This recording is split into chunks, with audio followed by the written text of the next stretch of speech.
matar em nome de Deus.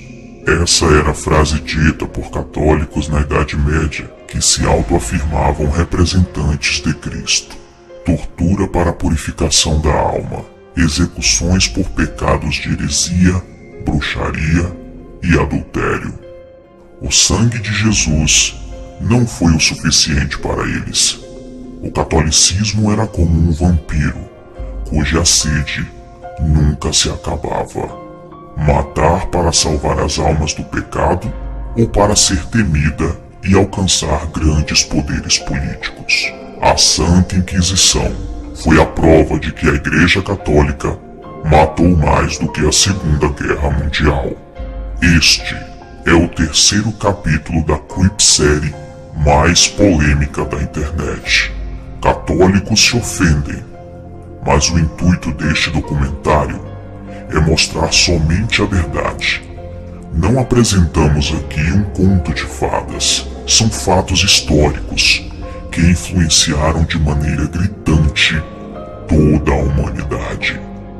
Portanto, se você é católico, saiba que o intuito não é te ofender.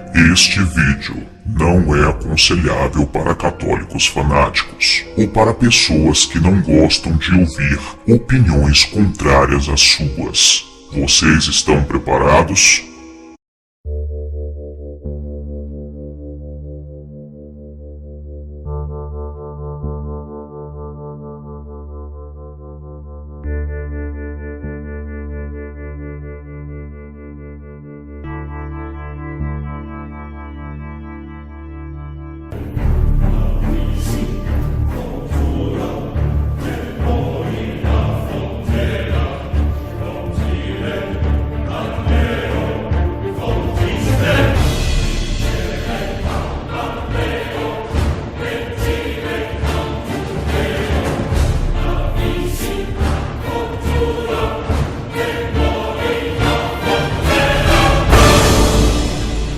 Lado obscuro da Igreja Católica, capítulo 3, a diabólica Santa Inquisição.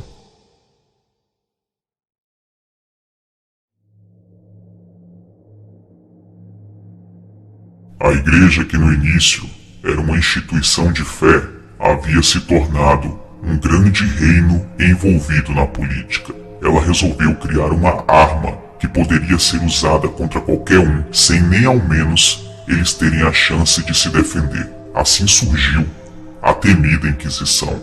A Inquisição, ou a Santa Inquisição, foi uma espécie de tribunal religioso criado na Idade Média pela Igreja Católica para condenar todos aqueles que eram contra os seus dogmas, fundada pelo Papa Gregório IX. Essa nova parte da Igreja nada mais era que um tribunal feito para julgar os hereges, pessoas que aos olhos da Igreja havia cometido pecados. No início parecia algo nobre, afinal, eles queriam manter as pessoas na linha, seguindo a palavra de Deus. Mas em pouco tempo, todos notaram a verdadeira face desse monstro criado pela Igreja Católica para perseguir os supostos pecadores. Estabelecida em 1184, a Inquisição teve um dos seus principais trabalhos focado na perseguição aos cátaros, uma seita que divergia da Igreja Católica e estava conseguindo muitos seguidores. Você se lembra do capítulo anterior dessa série? Qual foi o verdadeiro motivo para se acontecer as Cruzadas e a Guerra Santa?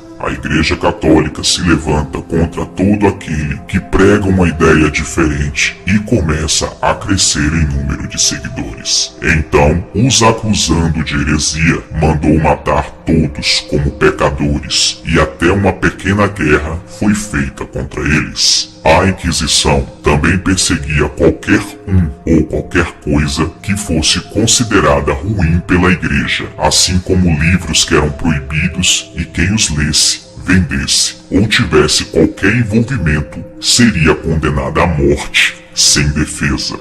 Além disso, a igreja obrigava as pessoas a entregarem qualquer herege que conhecessem, e muitos usaram isso para matarem os seus inimigos, os acusando de heresia e assim os vendo queimar na fogueira pelas mãos da igreja. Conta-se que certa vez, mais de 1.500 pessoas foram injustamente queimadas. Particularmente eu não tenho dúvida disso, pois foram denunciadas por inimigos e como não haviam maneiras de se defender, acabaram mortos. A Inquisição, quando recebia uma denúncia de heresia, simplesmente torturava o suposto herege até ele confessar seu pecado, e na grande maioria das vezes a pessoa não tinha feito nada de errado, mas dizia que sim, para acabar com o sofrimento da tortura. Milhares foram mortos em todo o mundo injustamente. Não eram apenas os divergentes da igreja que sofriam com a Inquisição. Qualquer pessoa que ameaçasse o poder dos papas era acusado de heresia e morta pela igreja, mesmo que fosse devota ou uma santa. Isso não interessava mais. Tudo estava focado no lado político das ações. Por esse motivo, a igreja, com medo de um dos seus maiores e mais poderosos aliados, resolveu acabar com eles e realizou uma manobra macabra contra homens que eram 1000 vezes mais santos do que qualquer papa da época. Assim aconteceu um dos maiores golpes de traição que marcou o mundo até hoje e é motivo para discussões.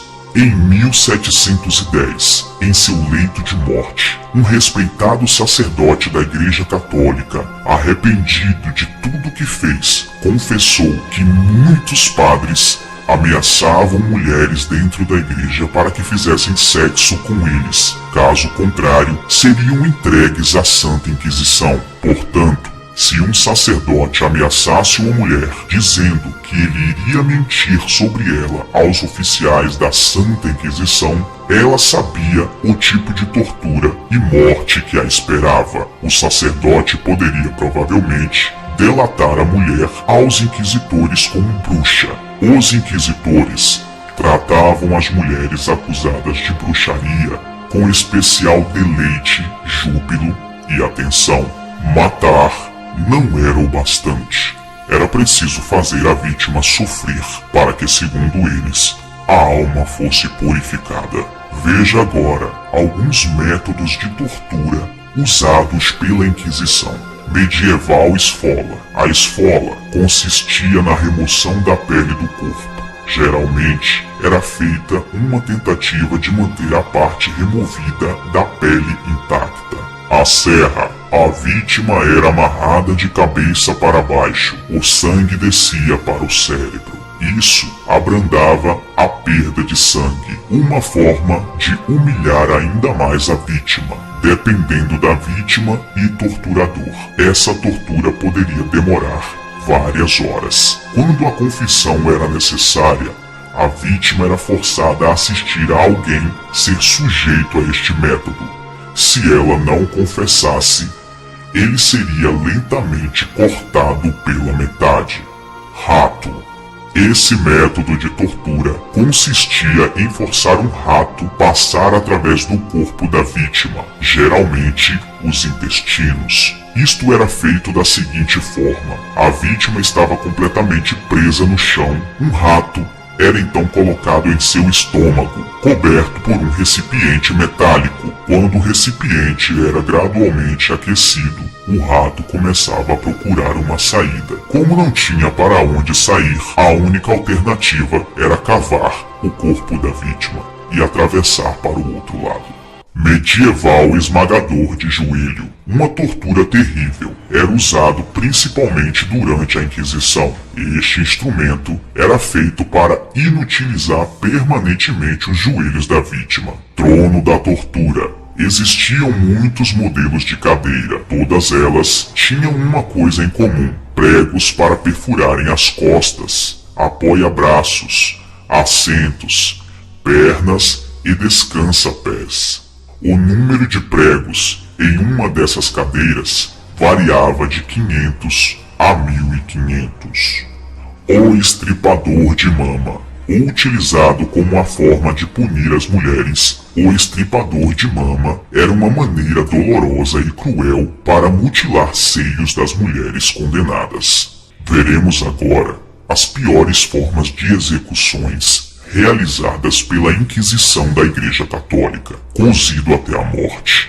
O Tribunal da Santa Inquisição cozinhava as pessoas vivas dentro de um caldeirão. A vítima era introduzida no caldeirão, que depois seria aquecido.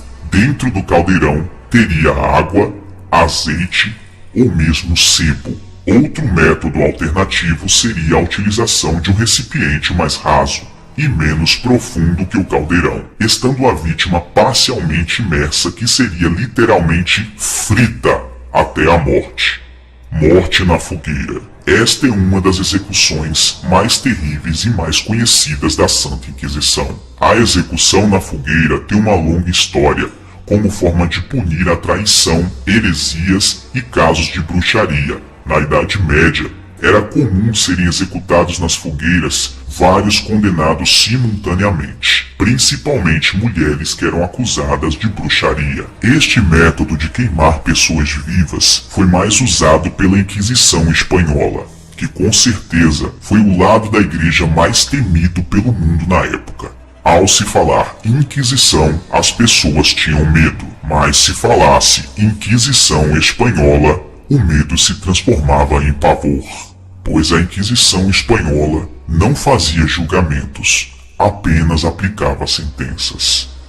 A Dama de Ferro, um caixão cheio de espinhos metálicos, do tamanho exato da vítima. O acusado era colocado dentro do caixão, que era fechado, e instantaneamente a pessoa morria. Existiam inúmeros métodos de tortura, que se fôssemos citar aqui, este vídeo teria aproximadamente umas 4 horas de duração, mas prometo fazer um vídeo exclusivo sobre os piores métodos de tortura já realizados na humanidade. Se a Igreja Católica se autoafirmava como seguidora de Cristo, fica a seguinte pergunta no ar: Jesus Cristo torturaria e mataria de maneira cruel todas as pessoas que fossem contra as suas ideias? Jesus Cristo condenaria à morte todas as pessoas que rejeitassem o Evangelho? Voltamos a reafirmar o que falamos no primeiro vídeo da série. Catolicismo é uma coisa e cristianismo é outra. Toda essa brutalidade não foi ordenada por Jesus Cristo ou está escrito na Bíblia.